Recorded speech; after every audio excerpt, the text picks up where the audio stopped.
ذهب إلى الطبيب.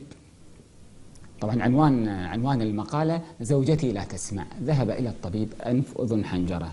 يا دكتور، عندي زوجة بدأ سمعها يثقل، فكيف أتعامل معها؟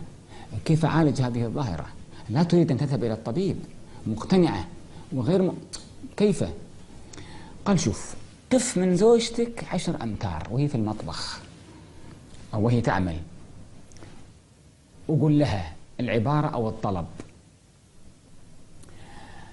إذا ما سمعت قرب متر، ما سمعت قرب متر، إلين أن تصل إلى المكان الذي تسمعك منه لكي يعرف مستوى قوة الأذن من عدمها. الرجل ذهب البيت، دخل عليها في البيت وإذا هي في المطبخ، فوقف وقال: أريد دجاج محشي اليوم. عفوا، قال لها: ما هو الغداء اليوم؟ ما جاوبت، قرب متر. الغداء ايش؟ ما في جواب، قرب متر. ما الغداء يا سيدتي؟ ماكو جواب. لين وقف وراها: شنو الغداء؟